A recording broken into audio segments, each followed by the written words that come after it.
Campo Verde, this is Mark Soto. I'm the Executive Director of the Honor Bowl. I'm going to break down the story of the Honor Bowl to you so you understand why you are in this event.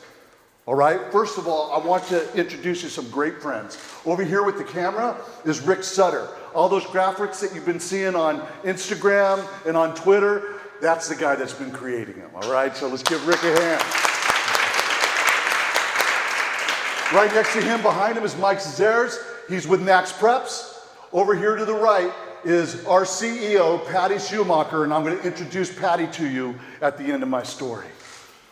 Guys, I'm a football coach just like these coaches right here. But in 2010, my life was changed. And it's the reason why the Honor Bowl exists today, which is known as the greatest high school football showcase in America. And I want you to hear the story about what and how it became, because you'll understand why we do this event. I had two boys that served in the military. One went U.S. Army right out of high school. Another went U.S. Marines right out of high school. They went within 2 months of each other. They had harsh deployments, several to Iraq, one to the Asia Pacific, and then one that completely changed my life. It was in 2010, and my Marine son was going to Afghanistan. And what we would do, my wife and I, is we would go down to Camp Pendleton, and we'd buy a keg of beer, and we'd get all the Marines together, and we'd say, hey, let's have a party. Let's go before you guys go get some. But this party was different. I noticed a tension from the Marines. I noticed a cautious mentality about them. And it was at this time, my son walks up to me, he puts his arm around me and goes, Dad, let's take a walk. Wait, son, your friends are all here. You want to go take a walk? He goes, Dad, I haven't told you where we're going yet. And it was at that time, as we were taking a walk, he said, Dad, we're going to this area of Afghanistan in the Helmand province called Sangin. Do yourself a favor, don't Google it. What do you think I did? Got my phone out, started looking at it, and I go, wait, you mean this place right here where the British Royal Marines were just here and 200 of them lost their lives? You mean this place right here where 400 lost their legs? This is where you're going? Yes, Dad, that's where we're going. So they left. It wasn't a week later. My son reminded me later when he got home. He told me, he goes, Dad, as we were landing in the FOB, we heard on the helicopter pings coming off our helicopter. They were getting shot at as they were landing in their base. They looked out the window and they saw white flags. Now, when we think of white flags, what do we think of? Surrender. What the Taliban does is they put these sheets on the ground, and with black spray paint, they spray paint, death to the Americans, death to the infidels. That's you and I, folks. They landed in the base. They got acclimated to the base under heavy pressure and many times under enemy sniper fire. Then the first patrol leaves the base. They leave the base. They get 2,000 yards down the road, and they hear this boom! Oh my God, what was that? The boom was so loud that it shook the base. They radioed, guys, are you okay? Guys, you okay? Hey, you're all right? Radio silence. The Marines mount up. Something just happened to our patrol. They mount up, they get out there, and when they arrive, they find the first Humvee that was out there ran over a roadside bomb. The bomb was so big that it lifted the Humvee off the ground, twisted it like a corkscrew, and by the time it hit the ground, 4 Marines were instantly killed. This is where it gets crazy, guys. I'm back home in Sacramento, California, and a friend of mine calls me up the street, and he says, Coach, something just happened to the family next door. Your son's a Marine, right? Well, their son's a Marine, and I just saw men dressed in blues leave their house, and it's not good, Coach. I think something happened to their son. So I go, what's their number? Give me their number. Let me call. Let me see what's going on. So I got their number, and I call, and that's where I met the mom and dad. And it was at that time, as they were going to get their son's body at Dover Air Force Base, they said, Coach, will you help us with the media? We're just going crazy. There's so many people calling us. Will you please help us? Absolutely, I'm here to help you guys. And when they got home, and as I was getting to know them, they gave me the greatest honor of my life. They said, Coach, will you eulogize our son?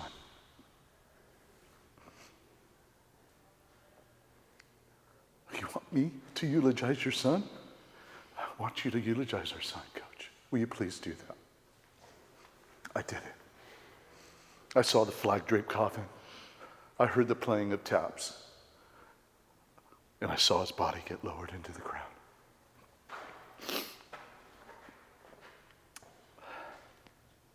It changed my life. 2 days later than that, my son calls me from Afghanistan. Remember, he's still there. Dad, son, are you okay? Are you all right? Is everything okay? Dad.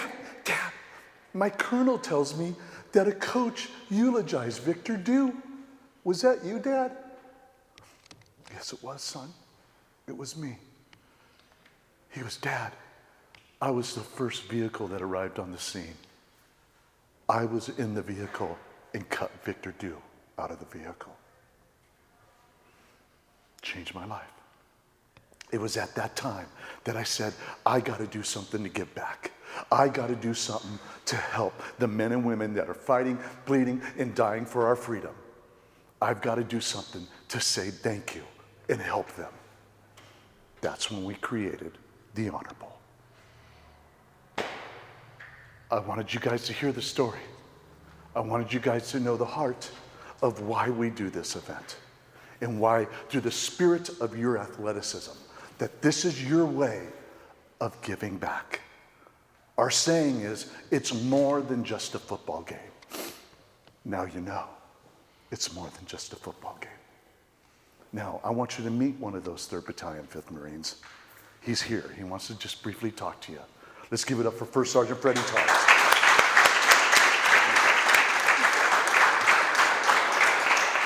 Ladies, good afternoon. Thank you for being here today. It's a tremendous honor and privilege to be able to stand up here and talk a little bit of wisdom and encouragement as you take the field this afternoon. Like Coach said, my name is Freddie Torres. I was born and raised in Tucson, Arizona, so just a couple hours from here. I graduated high school in 2006, and I joined the Marine Corps shortly after that. I joined the Marine Corps shortly after 9/11. It was still fresh. Our country had been attacked, and I knew I wanted to serve our country. I knew I wanted to fight. So that's what got me into the Marine Corps in 2006. In 2010, I found myself on my 3rd deployment, and Coach just talked about October 2010, where we lost 4 Marines in one day. On a couple months after that, on December 30th, I'll give you a quick story. There was another patrol out, a dismounted foot patrol of Marines.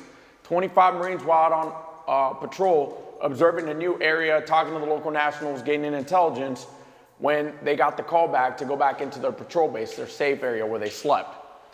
On the way back, about 300 meters from entering the patrol base, the back of the patrol, one of the Marines walking around stepped on an IED, an improvised explosive device, a roadside bomb essentially. When he stepped on it, his foot shattered. It completely broke his leg. That was a 25-pound roadside bomb that was out there that was meant to kill all 25 of those Marines. Thankfully and luckily, only about 4 pounds went off on that roadside bomb. So it shattered and broke his leg. They got that Marine out of there, got him in a truck, got him out of Afghanistan. He's fine today. Now, the Marines had a decision to make. There was still 20 pounds of explosive sitting out there that they had to blow in place so the Taliban wouldn't pick it up and use it against them. So the guy that was in charge, the sergeant, he was a squad leader, he made the decision that he wasn't going to take out 25 Marines again and go back out there to blow this explosive. So he said, I'm going to take out 4 Marines, myself, and 3 other Marines that can assist me to blow that rest of it up. So they do so. They go out there. 3 Marines go around the corner and set security overwatch while the sergeant puts the demolition sticks down and he's getting ready to pull the 60-second timer to blow it. From the east, from 200-300 meters, the Taliban had been watching.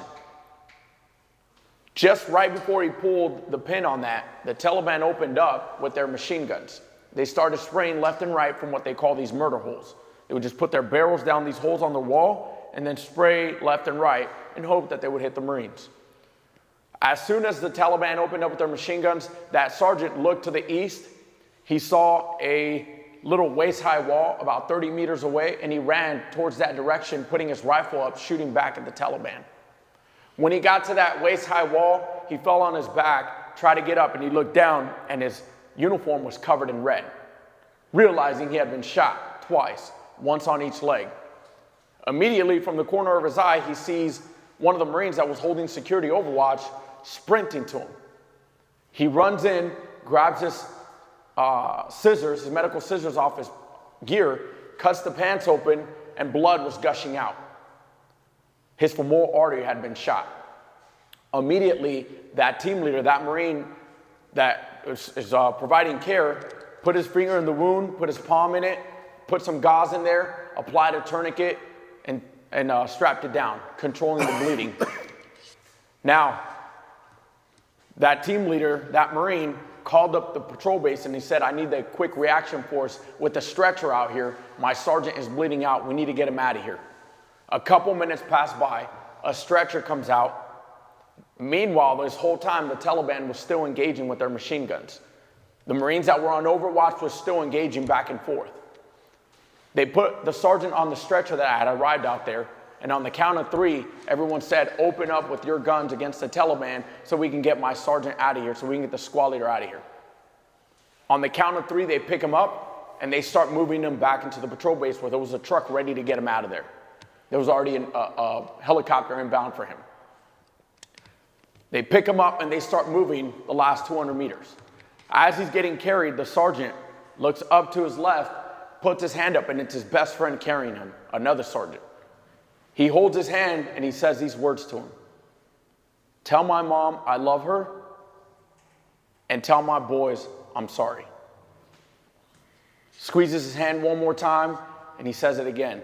Tell my mom I love her, and tell my boys I'm sorry. His hand falls, they get him in the truck, they get him out of Afghanistan, they get him in Germany, and the road to recovery begins. The sergeant made it. That squad leader made it to California, and he's alive today. Let me tell you the other part of that story. When he was in the hospital that first week, the doctors came to him and said, we're amputating your leg next week. By the way, here's your medical retirement paperwork. You need to sign it because you can no longer serve in the Marine Corps. You can't serve with a prosthetic. So that sergeant said, I don't want my leg amputated. Give it a couple of weeks. Let's see where this goes. Doctors were hesitant, talked about the nerve damage, the vascular damage that came with the blood, with the femoral artery getting shot. They were hesitant, but they agreed with him. They gave him a couple of weeks. And after surgeries, the road to recovery began. Got off the bed, got into a wheelchair, got off the walker, got off the crutches, started walking, jogging, running. Those 2 to 3 physical therapies a week that he was assigned to turned into 2 to 3 physical therapies a day. Every single day, grinding in and out in the gym, working hard. Now, there was a lot of setbacks and fallbacks, and there was a point where they almost went and amputated the leg because there was no progress made over the fallbacks that came. But that sergeant knew that the battalion, coming home from a 7-8 month deployment, was due back April of 2011. From December 30th, 2010 to April 2011, his challenge, his mindset, his goal was that when that plane landed in California, wherever it landed, that he was going to stand at the bottom, wherever they landed, and hug every single squad member that saved his life. A lot of challenges, a lot of setbacks, a lot of barriers, a lot of adversity. Let me tell you what.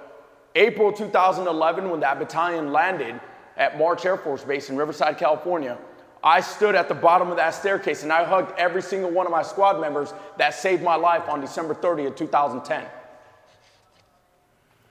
But just in those 3 months, doctors told me that my leg was getting amputated. Doctors told me that my career was over, and now it's 2024 and I get to share this story with you.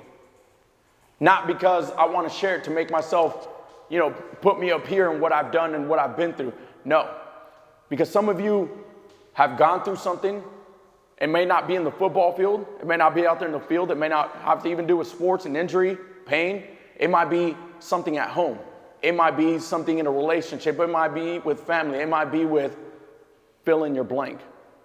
Whatever you're going through, whatever you've gone through, whatever you're going to go through, because this is life. You're going to go through something challenging plenty of times. And I tell you right now, I just talked about my career and 18 years that I've been in. I don't define as a Marine. That's not what defines me. What defines me is being a child of God. 2 years ago, God brought me to my knees and he said, it's time to share this story. Because I held it in for about 12 years and there was shame and there was guilt that I carried with me. Shame because I made the decision to go out there and put that explosive down. Guilt because I left my squad alone out there for 3.5 months while I was in a hospital bed laying down, getting surgeries, trying to recover. And I felt guilt for that. God came to me and said, it's time to let it go. And I'm so grateful for that because now every single week I get to minister to my youth program as a youth ministry leader. Every single week I get to minister to my young adults as a young adults leader. And every single week I get to minister to a men's group at a men's Bible study group. And I'm grateful for that. Out of all of that is the most important thing. I don't have scripture to remember. I don't have these fancy words for you. I know what I've been through, where I'm at, and I know where I want to be and my relationship with God and being a child of God. Thank you again for coming out here and playing in remembrance of those 25 Marines. And the banners you're going to see, you're going to walk through a banner with 25 faces, and here I thought I almost became one of them. And you're playing for them. So thank you for that. Good luck tonight. Good luck the rest of the season. God bless every single one of you.